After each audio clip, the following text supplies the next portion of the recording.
বন্ধুরা, এতদিন হয়তো আপনারা শুনে এসেছেন চীনা নৌসেনা ভারতের সমুদ্র সীমায় ঢুকেছে আর তাদের যে রিসার্চ ভেসেলস রয়েছে সেগুলো অনবরত ভারতের সমুদ্র সীমায় ঢুকে ভারতকে চ্যালেঞ্জ করে এসছে। কিন্তু এখনো অবধি ভারত কোনো রকম রিটেলিয়েশন করেনি চীনের বিরুদ্ধে। কিন্তু ভারতীয় নৌসেনা এখন এমন এক পদক্ষেপ নিয়েছে যেটাকে আপনি ঘরে ঢুকে মারার সঙ্গে তুলনা করতে পারেন।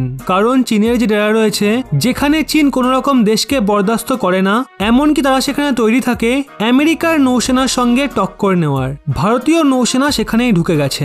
না শুধু ঢুকেছে, বরং সেখানে মিলিটারি ড্রিলও কন্ডাক্ট করতে চলেছে। এটা ভারতীয় নৌসেনার কাছে বিশালই বড় একটা চ্যালেঞ্জ।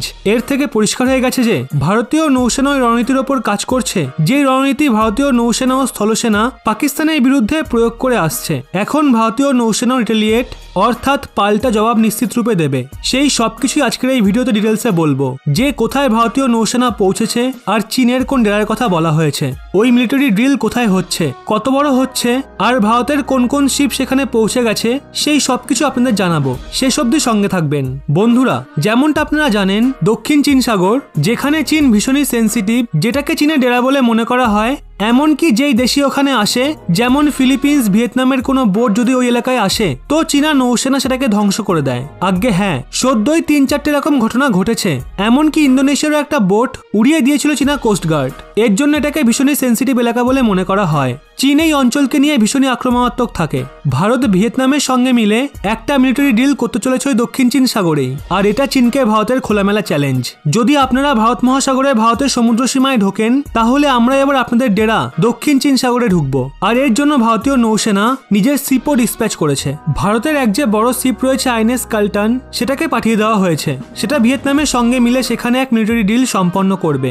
আপনাদের জানিয়ে রাখি, ভিয়েতনামের সঙ্গে ভারতের মিলিটারি সম্বন্ধ অনবরত মজবুত হচ্ছে। সদ্যই ভারত ভিয়েতনামকে $100 মিলিয়ন কেটলাইন দিয়েছিল, অর্থাৎ $100 মিলিয়ন হাতিয়ার সে ভারতের থেকে লোনে নিতে পারে, যার ইন্টারেস্ট ভীষণই কম, প্রায় 9 বরাবর। আর ওই মিলিটারি ডিলকে কন্ডাক্ট করে ভারত চীনকে স্পষ্ট সংকেত দিচ্ছে যে যদি আপনারা ভারত মহাসাগরে পাকিস্তানের সঙ্গে মিলে ভারতের বিরুদ্ধে কোনো ক্রিয়াকলাপ করার চেষ্টা করেন, তবে আমাদের কাছেও কিছু এমন তোপ মজুত রয়েছে, যেমন ভিয়েতনাম, ফিলিপিন্স, যাদের সঙ্গে মিলে আমরা দক্ষিণ চীন সাগরে চীনকে কড়া প্রহার করতে পারবো। আর এই প্রথমবার ইতিহাসে দেখা যাচ্ছে চীনের বিরুদ্ধে ভারতীয় নৌসেনার এত অ্যাগ্রেসিভ স্টান্ট। এতদিন পর্যন্ত চীনের বিরুদ্ধে ভারতীয় নৌসেনার কোনো বড় অ্যাকশন দেখা যায়নি, কিন্তু যেই হিসেবে ভারতীয় নৌসেনা এবার রণনীতি আরোপ করেছে, যেটা থেকে পরিষ্কার বোঝা যাচ্ছে ভারতীয় নৌসেনাও, বায়ুসেনা ও স্থলসেনার নির্দেশিত পথেই চলবে। যেভাবে তারা পাকিস্তানের ওপর ভয় সৃষ্টি করেছে, যদি আপনারা ভারতে কোনো রকম জঙ্গি হামলা করান, তবে আমরাও সার্জিক্যাল স্ট্রাইক করব। ওইভাবে ভারতীয় নৌসেনাও এবার চীনের বিরুদ্ধে নতুন রণনীতি আরোপ করেছে। ভারতীয় নৌসেনাকে এই পদক্ষেপ নিয়ে ঠিক করেছে, নাকি এর ফলে ভারতের বিপদ আরো বাড়বে? আপনার কি মনে হয় অবশ্যই নিচে কমেন্টে জানান।